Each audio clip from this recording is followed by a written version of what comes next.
Welcome, it's SVPod. Stanford Steve. Red the dog is not in the building. You all right? Oh, he's fine. He's just not here. Lunch, late lunch. Maybe probably a late lunch. He's fine. Hurt his foot the other day.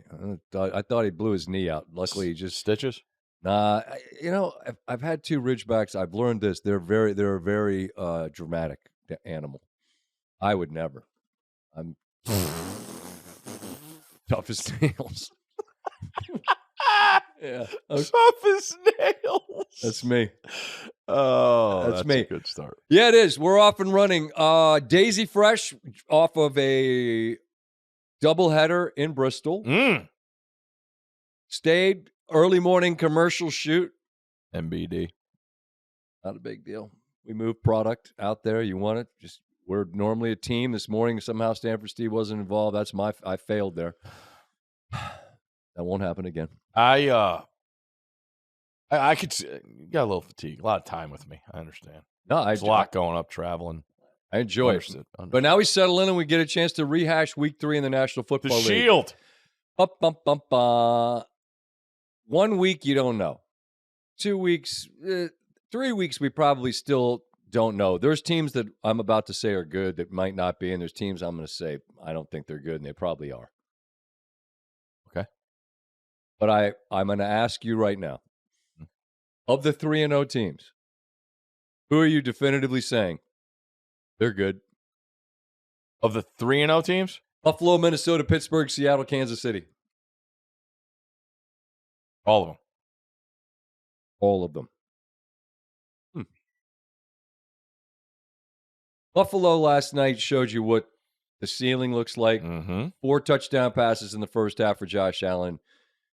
I just saw on Aaron Rodgers on with Pat McAfee said that guy's going to be an MVP. He's playing at an MVP level. I agree with that. Like, we could talk about Coach Brady calling plays at LSU, and that guy's made such a difference, pretty glaring, the numbers.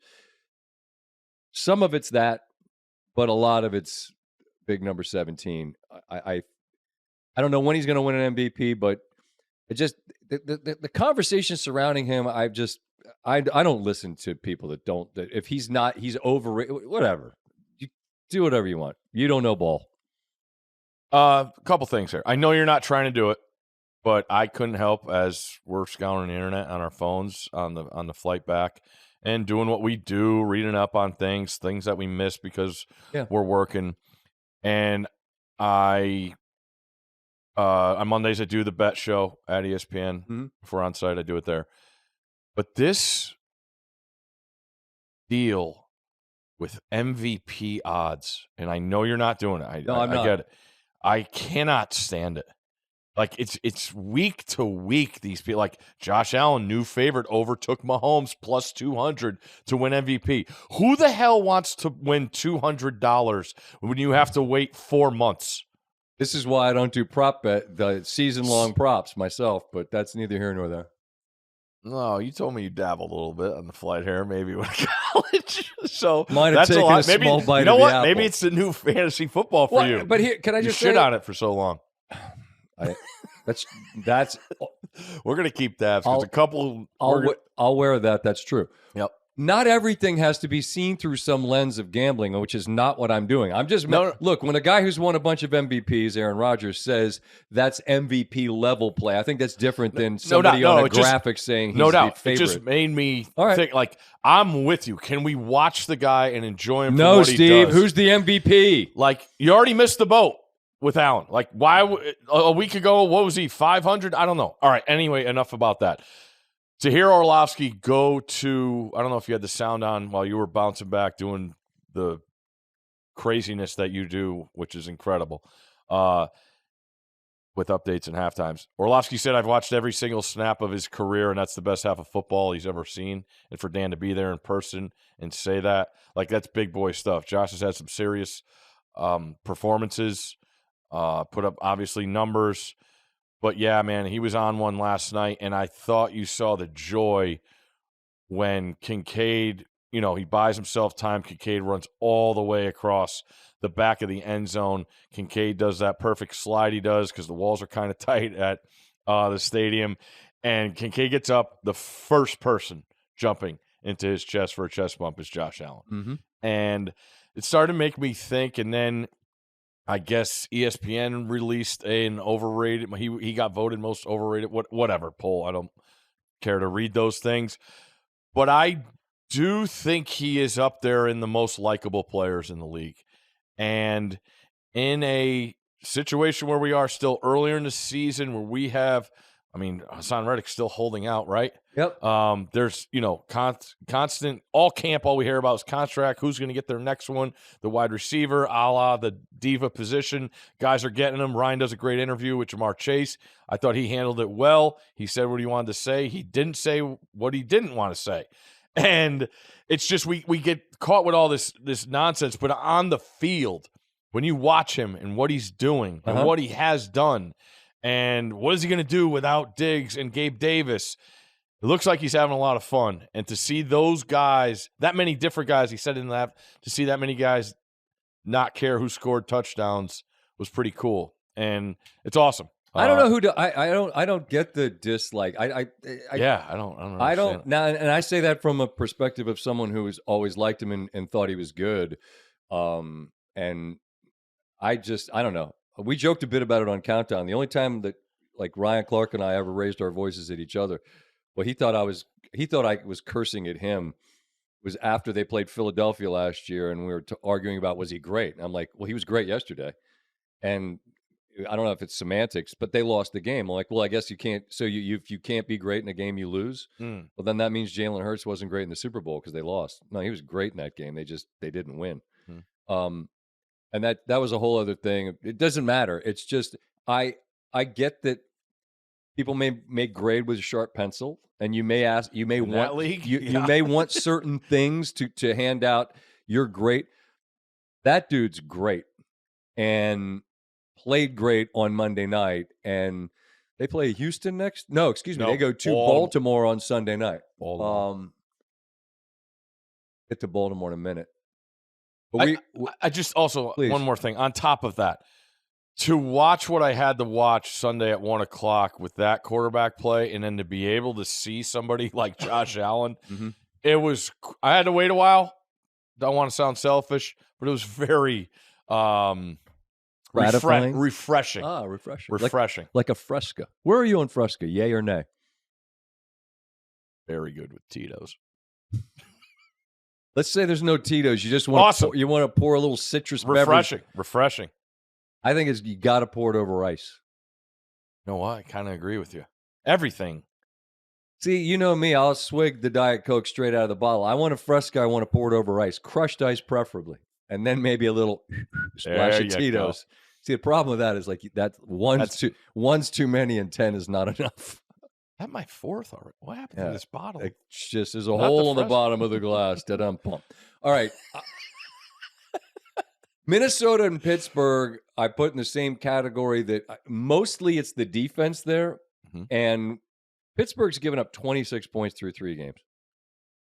They played Cousins in his first game, Nix in the second, and then Herbert for a half, and then he was out. Little context may be required there. I don't know. Whereas Minnesota's last 2 games were against San Francisco and Houston.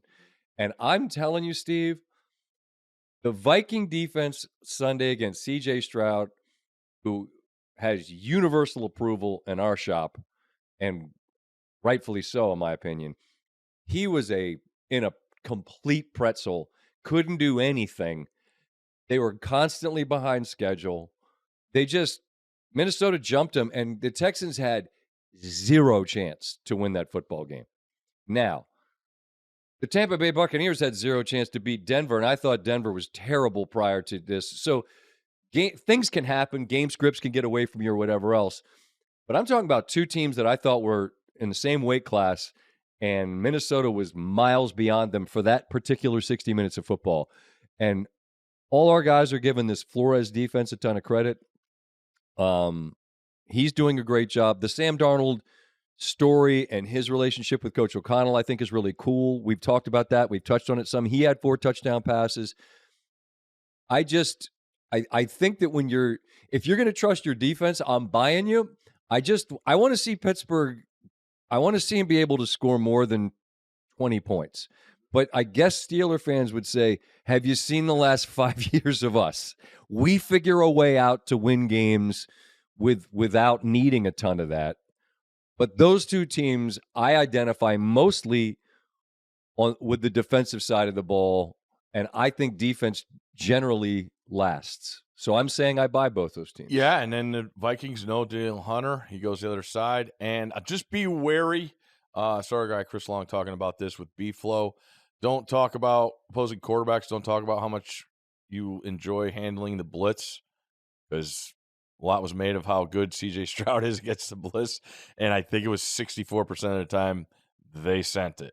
And it wasn't pretty. Houston's got some – I thought you saw that. I thought I mentioned it last week in the second half of the Bears-Texans game Sunday night when they played. I thought the Bears gave it to Houston and made them look uncomfortable, sort of found something. And then, I mean, cliches, whatever you want to say, copycat league, Minnesota jumped on that chance at Houston's offensive line with the combination of Stroud and really showed out. And I get your point about Pittsburgh playing against not great offenses, but for as long as I can remember, they're going to play defense in Pittsburgh. No doubt. Like, if you want that to be your narrative, why they're not going to be able to last, good luck, man. I look at the talent. I did see they lost my guy Highsmith. Couple of weeks. Yeah, and a couple other injuries.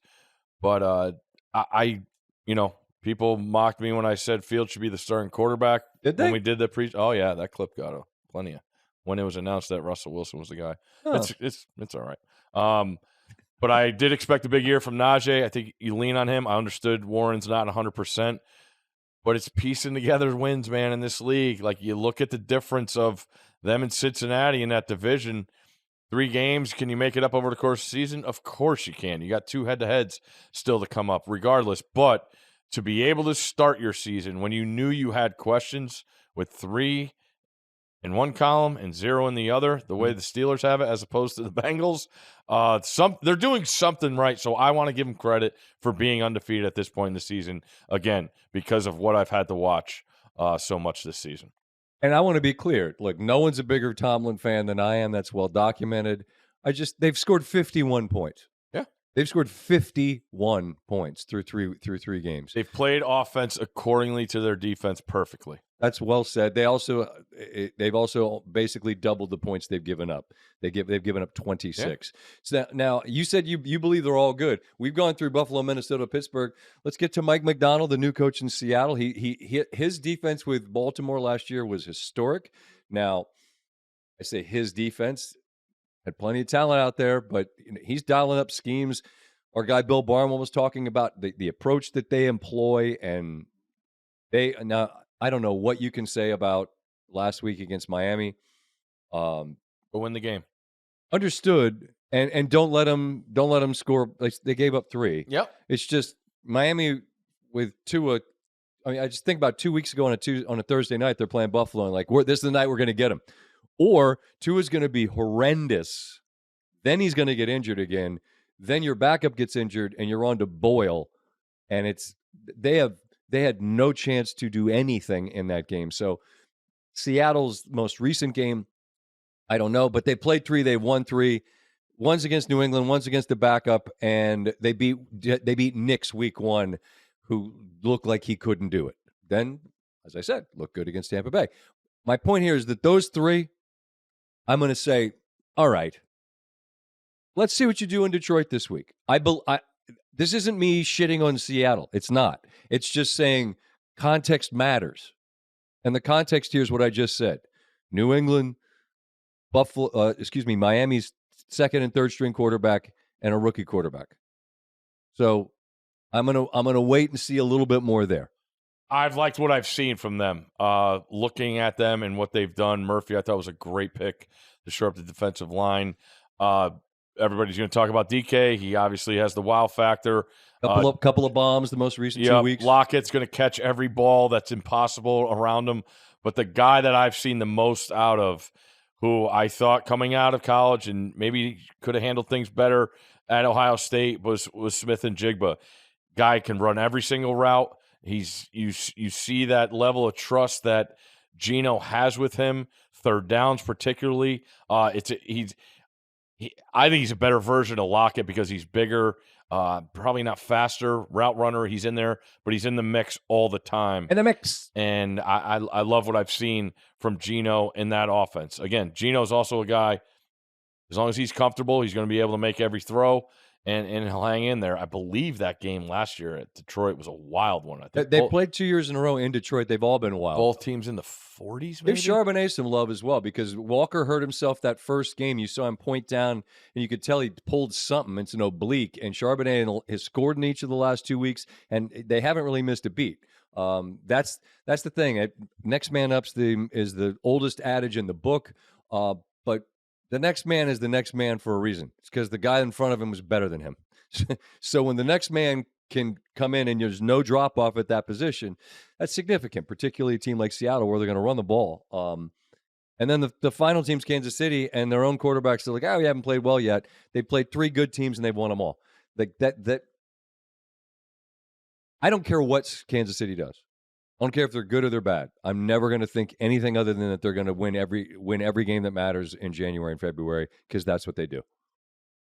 I just be wary, because what the stuff Spags was dialing up against Atlanta the other night was some next level stuff. Cousins is a guy who's played in the league forever. Well, the minute their center got hurt, and their O-line depth is, I guess, is an issue. And once their center went down with a high ankle, blood in the water, and Spags was just release the hounds. Correct. And everybody's going to say they have 15. I look at it the other way, because Atlanta. How many times have we seen it? Atlanta goes right down the field, places rocking 7-0, and then you know what Andy? You know what else Andy Reid did a couple of times? It was it's the craziest thing I know. They had a couple 4th and 2s there, around the 30. Yeah. Andy Reid, I know he's an idiot because he actually kicked a field goal. I mean, what kind of dunce does that? And then and I'll be damned, it was 14-10, and then it was 14-13. And then it was 16-14. They had the lead. See, they kicked 3 field goals. With Patrick Mahomes on 4th and 2, they took points. It was the craziest thing. Math. It's amazing. Then in the end, they won because their defense made a couple of stops in the red zone. Might have been a PI. They got to Pitts a little early. I said on SportsCenter, I don't mind them not calling it. And what I mean by that is I don't mind a little bit of letting them play. Your biggest pet peeve is please don't show us the slow motion, the super slow-mo where the arm's there, because the right arm was around Pitts and the ball wasn't there. So by rule, that's PI. You want to run every pass play where a pass is broken up, I'm pretty sure you're going to see illegal contact. Perfect scenario last night, Cincinnati game, 2-point play. Burrow has his hands up in the air. DB runs by T. Higgins, grabs both of his arms. That was PI. Guess what? In slow motion, Yep. you see him grab both of his arms. Yep. It's PI. Yep. They didn't call it. And once again, in slow-mo, every single thing is PI. That one looked like maybe in real time. Maybe in real time. We'll get to Washington. I'm going to save it just to show my objectivity. Come on, people are jonesing for it. We'll get there because you know what else they're jonesing for? Shout out to back in the day, there was a little radio program called SVP and Stanford. And we had a guy that would help us out. Shout out to the Duke. The Duke Raps, legendary. Mm-hmm. And then we had a guy named Kenneth Garay. And he gave voice to the tiers that we had. And the tiers were the best in the middle and whatever. And the worst was known affectionately, at least to us, as Pooptown. Or as Kenneth Garay would say, Pooptown. Right now I have 2 teams in Pooptown. Only 2. Okay. Are you ready? Yeah. The Jacksonville Jaguars they could be getting a long-term lease in Pooptown. That last night ain't it. You pay your quarterback that much dough, and I'm not a pocket watcher. I say get all the money you can get in the world, and I say you got to pay a guy who gives you a chance, because in this league, if you don't have a quarterback, see Miami on Sunday, you don't have a chance. But Jacksonville hasn't won a game started by their quarterback that they just paid all that money, and the last 8 he started. Is this all on him? It is not. But it doesn't look, there's no rhythm to what they're doing. There's zero confidence in what they're doing. And if Buffalo is just going to boat race you like that, at one point Buffalo had 2 touchdowns and Jacksonville had 1 yard. That doesn't happen in the National Football League. It just doesn't. It's why every teaser works. I'm kidding. They don't. But underdogs have been close mostly. The talent differential in this league is not 37 points different because you're not playing somebody that's a power 4 or somebody that's FCS. It's just not what that is. They're bad. And Coach Peterson was talking urgency. Like, if that's the thing that's scary, jokes aside about Pooptown, if you're saying that we have got to have urgency and you play like that in a moment that supposedly is where you're going to show the urgency, then you're toast. Yeah. In that league, forget it. I'm talking about the whole thing gets away from you. Yeah. The one thing they've got in their favor is I don't know what the Colts are, but they don't look great. The other resident I'm putting in Pooptown is Tennessee. Oh. They got worked the other day by Green Bay.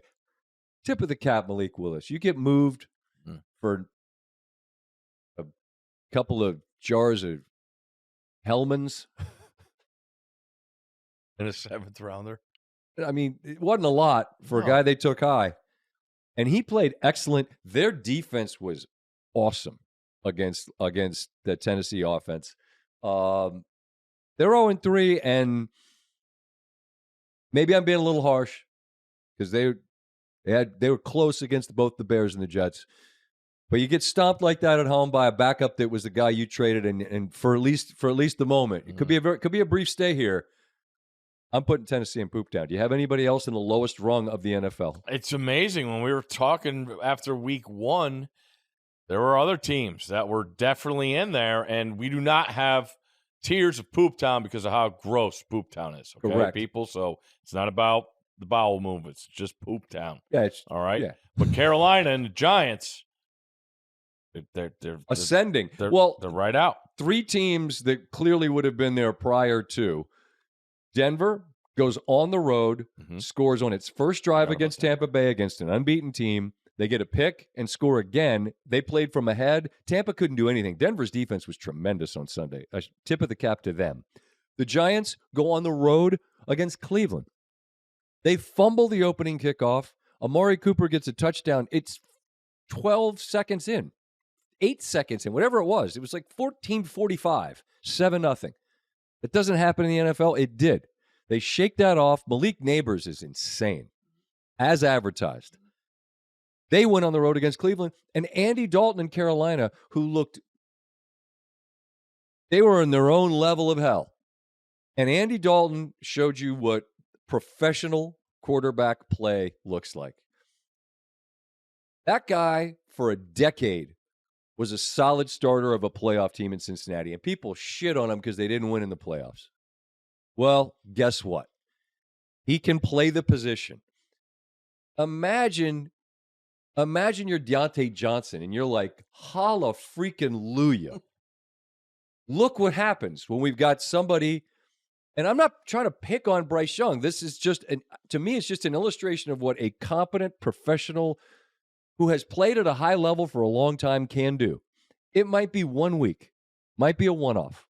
Maybe Vegas was feeling themselves after they beat Baltimore. You had Antonio Pierce afterwards talk about they're looking at the whole bit, including the quarterback. Business decisions. And he said, we got to make some business decisions. I guess an NFL, someone who's elderly in NFL terms, that comes in there with that immaculately faded ginger flat top and just gives you a dose, makes you look at everything. But Carolina gets a road win, and all 3 of those teams won. Giants didn't win emphatically, but Denver and Carolina did. You can elevate out of there in a quick heartbeat and change perception of you if you just show that you can play a solid 60 minutes of football on a Sunday. Those 3 teams did.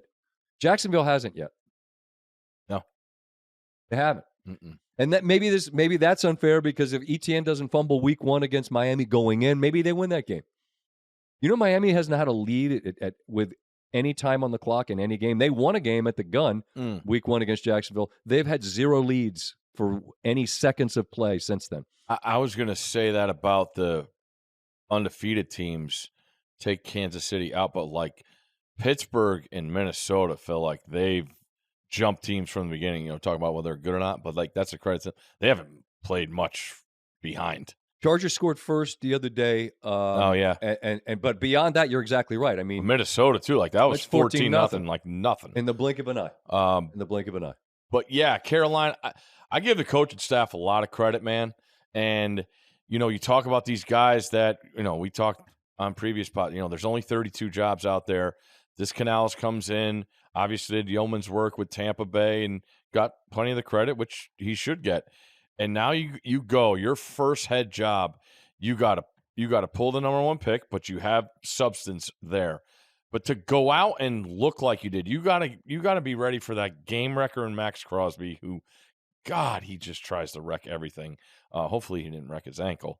But anyway, to go on the road, knowing what that locker room could be, but being the guy, like that's what, you know, offensive head coach, he's a former offensive coordinator, to have a plan and tell the team and gain that belief, and then they go play with the confidence they did. Like, that game was over. Carolina? Yeah. Yeah, at no point. No point. No, like, they went right down 7-0, and I'm like, whoa. And it's funny, I'm watching, I'm like, all right, I got to get Carolina's skill guys down here. What number is Deontay? What, you don't even know. I had no idea. Miles Sanders, good to see you. Yeah, and Chuba Hubbard had a nice game. Adam Thielen made an incredible catch on an absolutely perfect throw. Blew his hamstring out in the process. But it's going back, awesome job. It's why this league is so hard to gauge week to week. But no, that was a huge win and a gotta have spot. Knowing what the Raiders did the week before and knowing what you look like the 2 weeks prior, that's a really, really good job for Carolina. I mean, for their fan, they haven't had anything the last couple of years. Nada. Be able to go win there, get a win is nice. So that'll do it for Pooptown for the moment. I have a couple of teams whose records aren't great, and I'm not saying they're candidates for that, but I think they're legitimate concerns. I start with San Francisco. Mm-hmm. They had a 14-point lead in a home game in Los Angeles.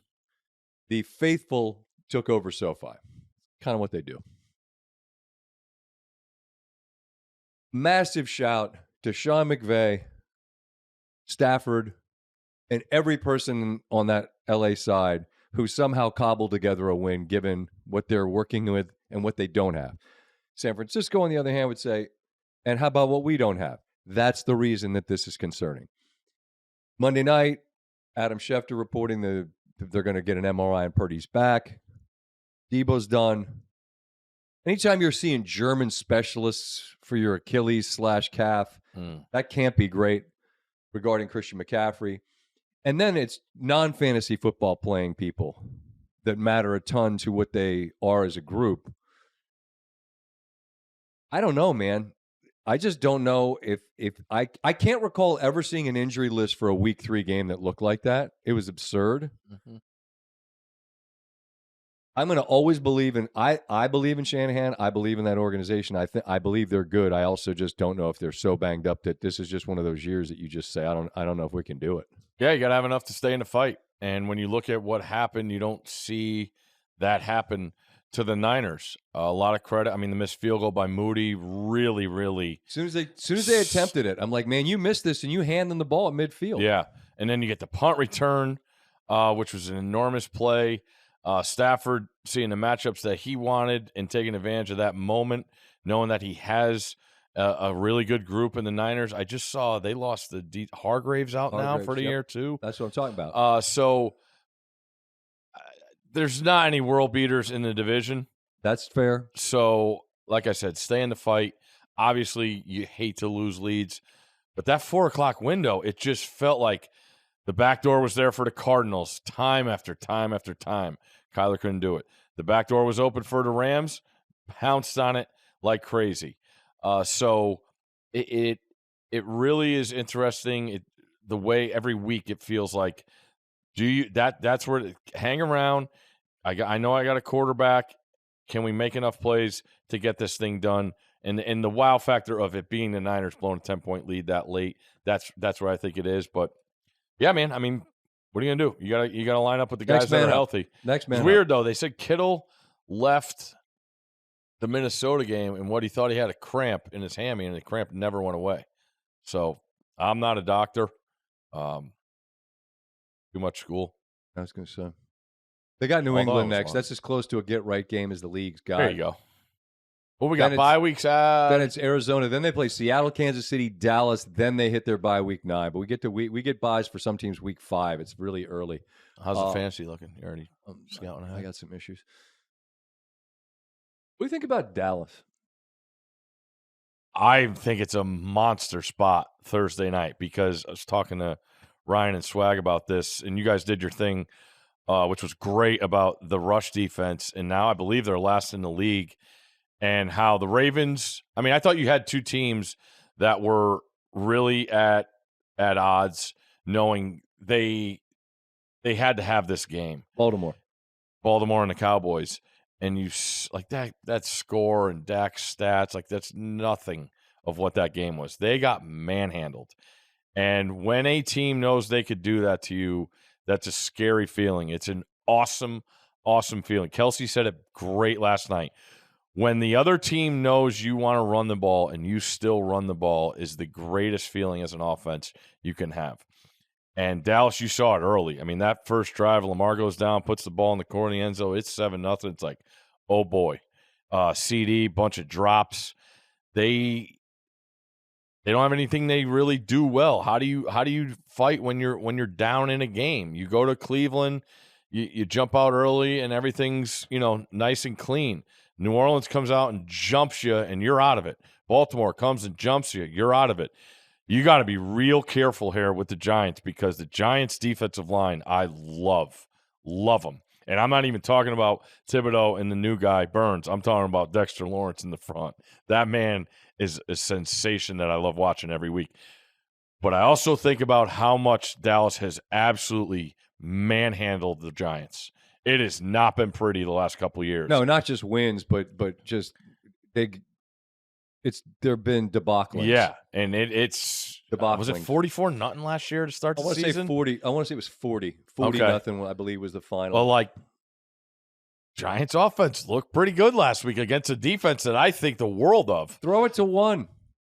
Not that complicated, man. Neighbors makes Jones look like a confident cat back there, and keep him upright. So I think it's a monster spot. I'm gonna reserve stuff on Dallas. This is all right. Where you get, but. Don't play around here. 10 times opponents have gotten in the red zone against Dallas. 10. In a league where touchdowns are down and field goals are up and everybody gets 3, 90% of those 10 trips have resulted in touchdowns. 9 of 10. It's the worst in the NFL. I just have a personal, it has nothing to do with being a Washington fan. It's just, I've been at ESPN for 20-something years, and it's been the same shit every year. We're going to talk about Dallas because they're Dallas. And their owner's going to be their owner, and they're going to get massive ratings because they're super popular. And then they lose. Why are they so popular still? Is it a star? Yeah, You're right. It's the same exact thing every year. The script's the same every single season. And then they make the playoffs, and then they lose at home to Green Bay. And you're like, oh, well, I don't know. Well, Dak's going to get his money, and this and that. All these things are interesting. All right. Cool. Yeah. The Saints stomped you. Baltimore stomped you. And then it was a 3-point game, and Baltimore had to get a first down. And I'm sure that organizationally, Baltimore's, what are we doing? We're doing this again. And look at who Dak was throwing the football to. It was like Turpin and Tolbert, it wasn't the tight end from North Dakota State. It wasn't Luchke. CD. It wasn't Cooks. It was CD, it felt like a fake comeback, and then it was a real comeback because it was a 3-point game. Credit for fighting back, but I don't know. I assume they'll get good again, and then we'll all get excited to talk about them on our network, and fine. It's fine. But you better watch out for Washington. Oh, now let's get to it. Hold on. We aren't even an hour landing back here. Yep. Did you walk in private airport and get a high five from a guy that said, "Go Commanders"? We just said, how about the game last night? I mean, I've been here 4.5 years, and I haven't heard that. Not even in a building yet. Tony in the district. Tony Kornheiser dubbed it the bandwagon when he was writing so brilliantly for the Post back in the day when Washington was good. And I mean, I told them last week when I was out there at the team facility, I told Coach Quinn and Adam Peters, their GM, I said, I just hope you guys get to experience what it's like in this town if you guys get it where you want to get it, because there's nothing like it. And it's one night. And let me just say this about Cincinnati. They're 0-3. They're not in Pooptown because they're good. I believe they're good. Mm-hmm. I believe they'll be okay. Long season. I just think Jayden Daniels on a giant stage in a semi-standalone game with everybody paying attention, he made some big-time throws, man. In this league, the money down, can you stay on the field on third down? If they put the trust in you up less than a touchdown on a fourth down and you deliver and to stay on the field, and then you know you're going to get blasted because it's zero coverage, and you got McLaurin one-on-one, and McLaurin says, trust me, run this play, and you throw, I mean, Daniels couldn't have dropped the ball out of the sky more perfectly. Terry McLaurin makes a tremendous play. They win that game, and it's been a long time since this area has had a night that lets them feel optimistic. Last night certainly was that night. Troy Aikman, Hall of Famer, wore the stars at the uniform. He wore that. And I told him last night, this might surprise you, but you made a lot of people in Washington happy with his comments. And I was texting with Troy this morning. He's like, man, I loved him going in.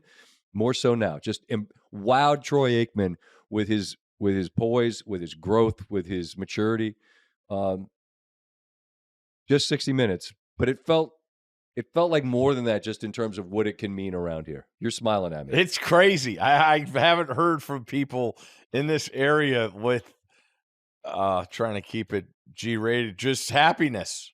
You know, like they're all in, and if here, like, it's been so long since we've seen a guy take snaps that has the capability that Jayden brings to the table. I thought it was great with the Monday Night Crew last night when they put up his stats and they put one slide after he finally slid when he had no other choice.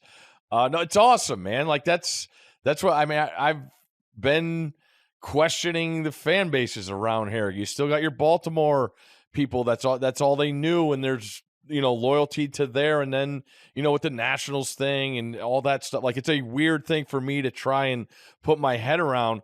But I know who the genuine Commanders fans. There's not many. A lot. I mean, I think you touched on last night. Like, they've done everything to possibly drive away fans. Everything possible. Everything. And now, on top of trying to win games, that organization has to bring everything back to the forefront and say, hey, we're different. Again, like, think about how many coaching staffs, and like that had to be the mantra. Like, this is how we're going to change it. This is going to be different. Like, it gets nauseating. Think about how many guys got caught trying to do that, and now here's another one. But it does feel different. I will ask you, please, on the last touchdown, better throw or better catch? I think it's the throw. The catch. Oh. I think it's the throw. The catch is incredible, but the catch can't be made if the throw isn't in that. That's the only place that throw can be. But there's only one way to catch that ball and stay in bounds, where the ball was thrown. I mean, we're talking about degrees of greatness here. The catch is amazing. I'm not saying it isn't. Okay. But you're a quarterback guy. I get it. The only way. And you made your business was catching the football. There was a time running around number one for Ansonia. This was the man under center. I'm just having fun. It was incredible. We saw it come a mile away. Clean operation. He gets absolutely obliterated, and they win a game. And this would be way too inside the Beltway, literally, for many people listening who just don't care. But there's just so much to it of what it once was, the stadium where they played, the team's name and uniform, the history of Joe Gibbs and 3 Super Bowl wins, to now play in FedEx, the fact that you've lost this loyal fan base, this stories. They were like Nebraska's fan base in terms of consecutive sellouts and talking about season tickets, and you couldn't get them. Like Lambeau in that way. It was like a family heirloom. if you had tickets. You'd hand them down through generations, and now you couldn't give them away for decades here. Can't get people to go there. No, well, you know who you can get to go there? Whoever they're playing. Whoever Giant fans, come on down, take over the stadium. It's happened over and over and over again. Now, if they're able to, this is 2 wins in a row. No one's throwing a parade. But I literally gave Terry McLaurin an on-ramp last night on the show. I said, "You fans are looking for an on-ramp. I'm giving you the floor. What would you say to Commanders fans?" He's asking for belief. He's asking for some buy-in from people who maybe you once came, maybe come back and watch us play. Tape don't lie, and that's a pretty darn good tape to put out there last night. With the country watching. Did you ever go to the old Giants Stadium, Meadowlands? Yes. You did? Mm-hmm. Big or dump? Giants Stadium or RFK? Here's where I'll be a grown-up and admit to how much I despise them. Watching Jim Burt spin around in a circle with trash fucking blowing around. Why was there always garbage on your field? The same thing happened with Shea Stadium all the time. Garbage on your field. And I gotta go up there and watch Lawrence Taylor terrify every person on our team. Then here's Jim Burt dancing around in a circle and garbage is everywhere. So I'm saying that fucking place. That was the dump. RFK was a dump. RFK? But you loved your dump. Oh, that right? Yeah, man. Listen, ask Troy Aikman about RFK. I'm trying to have fun with you. No, I understand. You used to go all the time. Now, me, I suppose, watching the game from afar, yep. Why are the fucking bleachers shaking? Because the people were moving, baby. We want Dallas. No garbage on the field. They did have to paint it, though, because the grass didn't grow. Dave Butts? Yeah, big Dave Holy Butts. Holy moly. He was our Jim Burt. Man. That's a good Those pull. were the days. That's a good pull by you. Those were the days. Yeah. All right. Well, look. Maybe it's one night. Maybe they're going to go to Arizona and lose, and then they got. That's what I was going to say. What are we going to do this week? Come on. I don't know. Come on. Cliff Kingsbury's got a little something extra for them, huh? Going out there, dial up some plays. You know, Cliff's got it going. Pulling those pants up. Cliff, man, he's a smooth cat. Said he had to dial up better stuff in the red zone. He sure did that. Throw one to a tackle. I've got a question for you. Touchdown. Got a question for you. Yes, sir. Does anyone run more shotgun plays than the Bengals? They don't. They go into. I don't know. I feel like the whole league does. Just one thing that stands out with Cincinnati. What else? On my card, good, bad. I mean, you could go through every game and every team. I'm sure people aren't interested. Fantasy. In that. I don't want to talk about it. No, I missed Jawan Jennings. A really bad miss. Oh. Had to play him in 2 leagues. Hope you didn't play Jawan Jennings in your leagues. He had 47.5 points. That's why I lost a couple of games. Not feeling too good about that. At least you have a win. I do. I have several. I'm 2-1 in a bunch of leagues. No big deal. Eagles Saints game. That game was interesting. It felt like the right outcome. Philadelphia was just better through most of that game. Just statistically, they dominate. And it looked like the Saints were going to steal it. It looked like the Saints were going to cash that one drive. Olave makes a great catch. They get the lead. And then Goddard just ends up with wild play where the Saints end up with 3 guys kind of picking themselves off in the secondary. He had 170 receiving yards. It's been like the most receiving yards for a tight end for the Eagles in like a million years. Throw them the ball. It's amazing what happens when you throw the ball to tight ends. They kind of produce. The tight ends what, Steve? Best athlete on the field. And what else? Always open. Always open. Well, he was on that play. You know what? One bad thing about Jayden Daniels? What? First touchdown? Tight end taken away touchdown. Is that what it was? Yeah. That's what it always is. They're terrible. Yeah. Throw it to the tight ends. I mean, they'll catch it. And beg. And run with it like Goddard. How about that? Oh. Saquon was excellent. Yeah, but this is the other side. It's the defense for Philadelphia. They respond in such a big way after what happened in Monday night. I'm walking around the field, Philly, when you guys are out at that fiasco. In a concert before the game, and I'm just assessing the talent, and I'll admit, I'm like, I don't know these the guys don't have anything on, so I'm like, who's this, who's that? And the Eagles defense comes out, and it's like, whoa, they still got, You got Nakobe Dean now out there, Jalen Carter, game wrecker Sunday. All these guys on defense. I'm like, their defense is loaded. Like they got the Huff guy from the Jets, who's a great pass rusher. I'm like, their defense should be really, really good this year. And then Atlanta lines up, goes under center, and runs it down. They go down in a 2-minute scenario. Your secondary gets blasted. It's like they got more talent than this. And I think the world of Vic Fangio saved Stanford's program when he was there with Harbaugh. Thanks, Vic. As a DC. And I didn't get to read it. I meant to click on it, but it's something about him playing high-powered offenses or undefeated teams early in the season, and it is shut down what he's done to those opposing defenses. So I also think it plays into the mantra this season we've talked about is coaches not being familiar or as familiar as you should be with your team yet because of personnel, little nicks of injuries, practice time, that whole thing.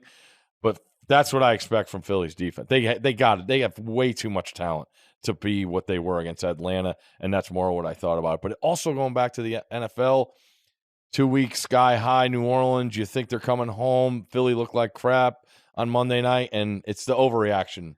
Like it's a big deal, but that's also a credit to Philly for going out and doing it. Right, and that's why try to be measured about the Washington game. It's just one game. It's just, with the rookie quarterbacks, everything is going to be uber scrutinized. You just want to see that. Do you see moments where you're like, oh, he can do it?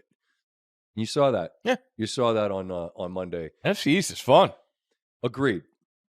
Very fun. And Washington fans are enjoying an early September 2-1 with them tied atop the lead and saying, hey, look at us. Go to the desert. Let's look. It's very, very, very early. Figure it out. Baltimore, Buffalo circled for me next week. That's the one that's like Buffalo looked as good as you can look. Not me. What's your game for next week? Miami, Tennessee. Who's your quarterback? Hey, I cannot wait for that game. Doubleheader, ESPN. I'll be doing the same duty, doing like half-times, cut-ins, updates, all that fun stuff. So hope you'll tune in and watch. If it's 0-0 at halftime, you have to find a way to get an update in from a 0-0 game. Sure, we'll just show you a punt. Yeah. Like a really good punt. Yeah, you got to request. Or a lousy punt. Here's a bad punt. That's all we got. We could get that beamer shot when it was Wake Forest, Virginia Tech tied 0-0 at end of regulation. Get that going. You guys, speaking of where we're going, game day is going to Tuscaloosa. Mm-hmm. Just a real quick turn the clock ahead towards the enormous Saturday night. Kirby head-to-head. It's not Nick anymore, but it's just doesn't matter. It's still Alabama. Not many people can say that they've gotten the better of Kirby. They largely have. Bama hadn't been a dog at home since when?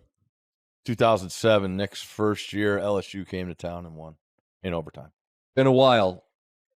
There are a lot of great venues. That place, they'll play Dixieland Delight. That place will go absolutely into euphoria. Game day in the morning to get that set. That's the one. I'm expecting a monster crowd, knowing what Coach Saban has meant there, to be able to see him. Again, I can't say enough about the time we've had with him, how good he's been, and then for those people to return the favor. You saw the state, the field dedication, and now a chance to be out there for 3 hours with him. Coach DeBoer is going to come out, which would be an awesome moment to chat with the guys. How's that's cool, Coach DeBoer. We were talking about this earlier today. I think just shows you kind of how just he's completely comfortable in his own skin, doing his own thing. They say never follow the legend, follow the guy that follows the legend. Kalen DeBoer's like, no, I'm good. I'm going to try to build on what this guy. That takes a lot to recognize what a benefit that is. But it's tricky, too, because how much do you ask in terms of like scheduling and just what was the guy's routine? Because you probably don't want to mess with much of the routine. You probably don't want to change a lot, even though you want to run your own program. I think that'd be a fascinating conversation. You know what helps it? If he's being himself, and he's been himself. Kalen? Which is awesome. I think that's just that whole Dakota's bit, right? Like, now where he's from. Like, I think that's part being like you just you're confident and comfortable about who you are as a human. What's your sense of Nick's? Like, he's a stoic dude, but there's a statue of you here. They name stuff after you here. When we went back to Philly, and it's different, but it's the same in this way. When we went back to Philly, I said to Jason, I said, I'm nobody to give grown man advice because you're your own man. I said, I just hope that you let yourself enjoy what this night is. And these people, and Philly's different because they don't love anybody, but the people they love. Mm-hmm. Like, they love you, and it would really, you should enjoy this and be present for this because this is a cool night. This is a really long way of me asking you, to what degree do you think Nick will allow himself to let those people love him in this role on a big ass game day?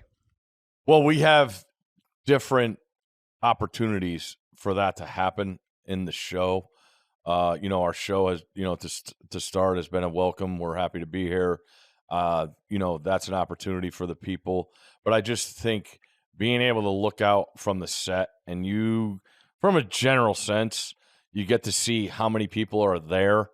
I think he's cool with that. He didn't move across the world. He still has a place there. He's been around plenty. I just think it sets up for a really, really cool deal where people for decades have thrived in their own life because of that man right there and the success that he's given them. And now they get a chance to return the favor, knowing how good the people of Alabama are. I think it's going to be an awesome, awesome scene. I can't wait to get there. All that true. But what I would tell people that are these rare moments where you can let somebody love you. I always tell the people that I've known that have had them, feels good to get a hug. But you got to let people hug you. You see, I don't mean literally. I mean, you just got to be. You got to be receptive to that. And he's so sort of all right. I'm sure Miss Terry has touched on that for this week. I get it. But I mean, I would also appreciate from the production side of things, like with Jason, we knew he was going to go all in and be up there. He didn't know he was going to be doing the running man and all that. But I mean, out of respect to the man, you don't want to go pulling any fast ones and running bloopers and nonsense. Like but with him, just be, here's when you won this title. Here's when you won that title. Here's when you won the other guy. I mean, it just seems like a kind of a cool moment. But then, and no one would be better at painting the respect that Bama has for the silver britches that are coming down the track than Nick, because he saw Kirby make Georgia into every bit of the program that Alabama has been. Mm-hmm. I think it's Georgia's 2 losses in 51, and they're both to Bama. It's just crazy. Well, there was that stretch there where, remember, there was 2 games in a row they played where they led for something like 50. They led for like 119 minutes and 20 seconds of the 120 minutes, and they didn't win either game. Wasn't quite that bad, but it was pretty bad. National championship and then the SEC championship. Exactly. That'll be a fun one. Can't wait. Where are you going? Where are you going this weekend? I'll be here Saturday night for the pod. Yeah, I'll be ready. What about before that? Just making sure we're keeping tabs on the football.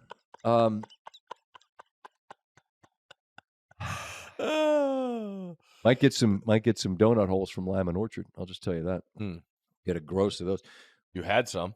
Well, I did, and then we made a terrible mistake. We opened them up and let Jason Kelsey try them. He said, "I said, what are those?" I said, "This is a problem."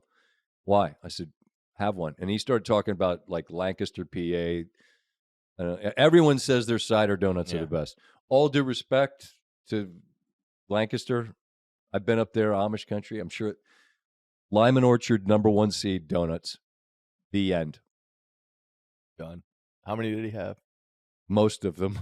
Or did he eat them like Tic Tacs? Yes, I watched him eat 4, and then his. There's only like 8 in the box. But his rationale, and it's accurate because the donut hole 4 equals basically 1 donut. Oh, okay. So, and I said, sure, that seems fair enough. And then I went up and started doing shows, and J-Mac, our guy, got a tin for you and 1 for Maddie and 1 for me. Well, mine somehow became property of Kelsey.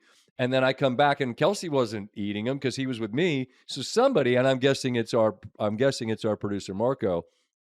But he was in the control room. I don't know. Ooh. Well, somebody threw him under the bus, and I'm thinking I'd love to throw Marco under the bus, but I don't know. But he is a prolific nibbler. Who else was in there? I don't know, but they ate a lot of them. And then in the morning, Dom was in there. And then in the morning, I Gordo, little nibbler, lot of nibbling. So anyway, mine are gone. So I'm just gonna go get some donut holes, and I'll make sure that you have some. Just take the plane up to Lyman Orchards for the day. I might take the plane back from Lyman Orchards is what we're gonna do. I'll tell you, you're going to be in Tuscaloosa watching that game. You know who's not going to be able to watch that Georgia game? Oh, you just want to pour one out for one of our buddies. What we got? Kashmir Keith. He's not. I told you about this. Oh, right. I'm an adult. All right. So I'm going to try not to be the guy who says you're not allowed to have a fall wedding. Do whatever you wish to do. It's your life. But I will say to you, there's a caveat. If you are an SEC fan and you have dear friends that you know, pull for the dogs, Jay Greg, you know who you are, and you are a volunteer fan, and you say, and I don't know how Jay Greg sounds, but I'm going to use a very affected Southern accent here. You got to start with. Now, look, I'm fixing to get married on the 28th because that's a Vols bye week. You going to be able to make it? Wait. That's Georgia Bama. Yeah, but it's the Vols bye week. Jay Greg. That you can't do that. You have to check it. You can't have your wedding on your bye week unless you're willing to say and understand that one of your dear friends, Kashmir Keith, might have to say, can't make it, going to T-Town. I'm just saying you put your friends in a bad spot, and you and your future bride, we wish you all the very best in the world. God's blessing on you and your future family. I mean that sincerely. But I also mean sincerely, this is bullshit. You schedule your wedding on the day of Georgia, Alabama. That is an unreasonable course of action. And so, Jay Greg, if I'm Kashmir, I might punt. Apparently, those that don't know, Keith Mitchell, a.k.a. Cashmere, because he wears the finest cashmeres, and also terry cloths. You'll find his visors are just visors. The fabrics that touch Keith's skin are only very, very high thread count, seersuckery kinds of things. Just imagine that, though. I mean, like this is your boy, and what's it? October 12th is the Armageddon weekend, and apparently I read that that's like the most popular date of fall. According to the Knot. The Knot, which knows these things, says that date is the most popular wedding date. Well, that's appalling. Yes. But I'm an old person. I'm not going to be the you can't do that, but I kind of just did that to Jay Greg, who we do wish sincere best wishes to you and your future bride. Honestly, though, if I was Jay Cashmere's furious. If I was Jay Greg, I wouldn't be mad if he said, I'm going to the game instead. You know what? And that's a fair point. I wouldn't. Yeah, but see, Cashmere's going to be high-end gift. Although you don't have to go to You could still send a gift and not go to the wedding. And you know what? You don't have to pay for their plate. They give you enough heads up.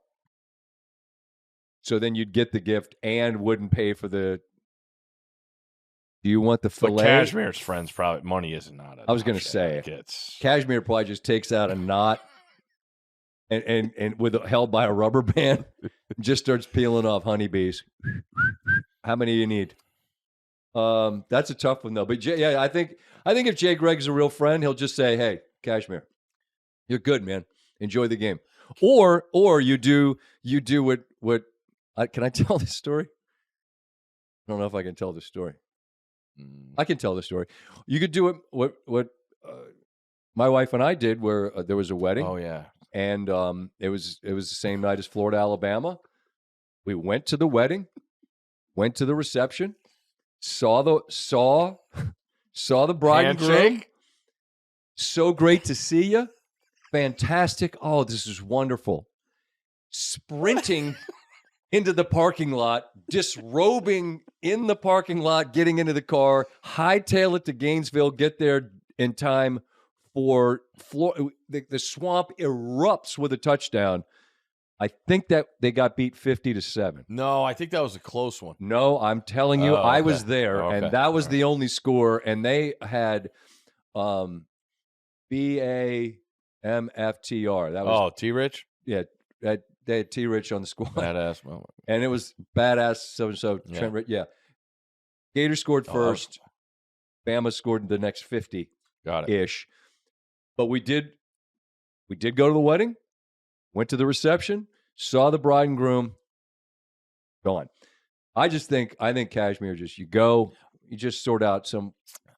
And I say all this. I got married on a fall day. Yeah, but Andy North came. They had a big game, Wisconsin, Michigan State. So what did I do? I got the biggest television that was available. We had it brought out to where the reception was. Bang, there's the game. Problem solved. I don't want to get in the wedding etiquette. Yeah, but there's a game on. Have a room with the TV. Yep. Hard. I also feel like Kashmir might be saving up for the dog's trip to Austin when the F1 race is the next day. That's what I might. There you go. It might be. Yeah, you see that? Maybe this is just an opportunity to take one for the team. Turn the attention over to Jay Greg. All's bye week. That's actually just a diabolical thing to have happen, right? Your boys at George. Hey man, tough one. Yeah. We got a bye week. Choose. A simple one. Hunker down, you hairy dog. And that's all I got. Anything else? Have a great weekend.